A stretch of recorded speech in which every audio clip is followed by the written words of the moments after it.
winning your personal warfare. The devil comes at individuals, comes at institutions, he comes at families, he comes at territories. There are even continental demons, powers that are assigned over continent to fight certain continents, to keep them in a particular state. They operate and regulate activities within those scopes. The devil has what we call micro and a macro program. Those who have done a little of economics, you understand what I'm saying. In economics, you have something we call microeconomics, and then we have macroeconomics. We are looking at small scales and larger scales, long and short-term activities, operations of darkness. So when it comes to your personal life, your personal warfare, we are looking at the micro dimension of the devil's operations.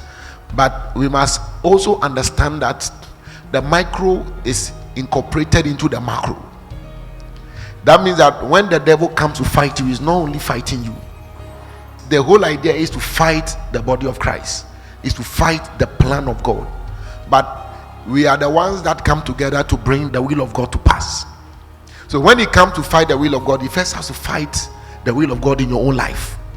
If he can conquer and defeat you as an individual, he has done something to an aspect of the body, and he has been able to stop a certain aspect of God's will, God's purposes from coming to pass. So there's a definite warfare that the enemy advances towards individuals. There are warfares at family levels. Those are the foundations for individual warfares. The goal of the enemy is to stop you, but the main focus is not just stopping you. He knows that every individual Christian forms part of the corporate body of Christ. So if he is able to advance the warfare towards me, let's assume that Satan successfully maybe fought me and I couldn't answer the call. You will not be here, and some people will not be born again. Now, if the enemy successfully fought me and stopped me, do you know how many people the enemy would have successfully stopped? And some of you might have ended up even at the wrong locations, wrong places, where you'll be abused and molested. Certain things can happen, or you'll be at a place that probably what we are doing here, you might not be able to access it. Some of us, God will be able to navigate us. We may find ourselves at the right places. Some will find themselves at the wrong places. Some will find themselves at the neutral grounds where devil is not working, God is not working. So when the enemy advances the warfare towards me, he's not looking at me. Sometimes looking at your children, the kinds of children that are supposed to come out of your womb. So he comes to attempt to attack you. You are not the focus. There's what he sees, and the disadvantage is you are not seeing what he's seeing. If the enemy successfully fights you, he is not only stopping you, and the devil knows. The devil knows what you don't know. So because the devil knows, he comes to fight you. And at an individual level, he attempts to stop you, but he's not stopping only you. He's stopping multitudes through you. He's stopping multitude that will be affected when you prosper. You know how many people will be born again and love God if you became wealthy? You become an umbrella under which many will gather. And because of you, some will not live certain kinds of life that they were supposed to have lived according to the plan of the devil, because you are prospered enough to become a shelter for them. Some of us, we are priests. If you stand as an intercessor, many people whose light have been quenched will be lighted once again, and the devil knows. So he advanced an individual warfare towards you. What does he want to do? He wants to stop you, and you have to make a vow that you are winning every battle. Make a vow that you will prosper. Make a vow that your prayer life will not go down, because it is not only about you, it's about a macro system, a spiritual macro system that has got to do with you and a group of people, you and a generation, or even generations. When Adam fell, look at the effect. Not the effect of the fall of Adam should tell you. When you look at the trend, Abraham, Isaac, Jacob, if any of them failed, do you know what would have happened? You will know what would have happened. But that is the failures that have contributed to the poverty and the depravity that is in certain families, certain territories. You find out that in the territory nobody has been able to do something, or if men rise, they fall at the end. If people want to become great, they die, because a demonic system has been initiated when warfare was advanced towards certain individuals, and because they couldn't conquer, they couldn't prevail, a demonic system is now in full force, full-fledged manifestation. I said the fall of Adam should give you an example of the effect of the fall of one man. That means that when you fail, you will give birth to children, who will give birth to children, who will give birth to children. But God is on you now, that you will be able to break the yoke of captivity. You will stop a system that has existed for a long time. And the challenge we have is that, first of all, we don't have time, and two, not many people will have the opportunity that we have had. When we came to this campus, we had a serious advantage. Why we survived was because we had a serious advantage. That means that if I failed or I fail, it will be difficult for somebody else to rise in the same capacity.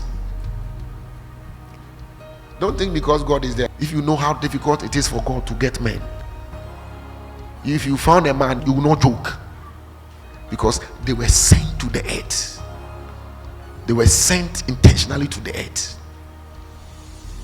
And when you are sent to the earth, the devil will come to attempt to truncate the will of God. And it's not only about you. You must contend to overcome everything the devil throws at you. You must contend to overcome every demonic system or strategy that the enemy adopts in order to stop you. You have to overcome it. You have to make up your mind. You see, what we are doing now, your everything is tied to it. I'm not talking about praying in church. I'm talking about your life, your destiny. Your everything is tied to it. Your happiness, your prosperity, your longevity, even. Everything is tied to your destiny, to your assignment. So if you allow the devil to stop you, if he stops your prayer life, or if he stops your relationship with God, sometimes he has already stopped your prosperity. It's not only your prayer life that is stopped. If he attacked your consecrational life and he stops you, he's not only stopping your consecrational life, he's stopping different things that you are not aware of. So if you are ready to suffer, you are on your own. Say, the devil cannot stop me. Say, I will not allow the devil. You see people who are casual about their relationship with God, casual about warfares. Are you going to watch until you become like your father? Are you going to watch? Some of you at a certain age, the family should already be seeing you as a deliverer. You don't have to grow gray hair. But if you joke with your prayer life, you joke with your consecrations, you joke with alignment, you joke with diligence. Some people are just not diligent. I will talk about that. Prayer will not prosper you automatically. Abraham was a businessman. Abraham, that time it was animal farming and all of those things that were the business. Abraham was a merchant and many things. Jacob worked. He worked for his uncle. Working does not stop you from serving God. So you labor. Those are all battles. You see, don't settle with this thing like, this is the way I am. That can be your own warfare. The way you are. Some people's warfare is not about they are going to fight sin or fight a particular demon. Your own warfare is to overcome what the devil did to you when you were born. There's something the devil did to you when you were growing up, so that you grew up in a particular way. You are too dull and shy, you can't achieve. And meanwhile, God is depending on you. So after many things have happened, you still can't put two and two together and know that this is the way I am going. Like you are what? Many things have happened. There was a time you yourself maybe came and said that, okay, I know I'm supposed to be here. Then after 3 weeks, you are still doubting, am I supposed to be here? I don't even know if what I'm doing here is right. You are many things, series of activity. You are like the Israelites. God did many wonders, but any small thing they saw, they couldn't have faith to believe God. Your own challenge could be that you are weak, you have weak conscience, you have a weak mind that is not able to stand pressure. If you cannot stand pressure, you can't take the right decisions. You must be trained. We train people. Training is not just praying here. If you have lived with me in those days, you know that we are training you.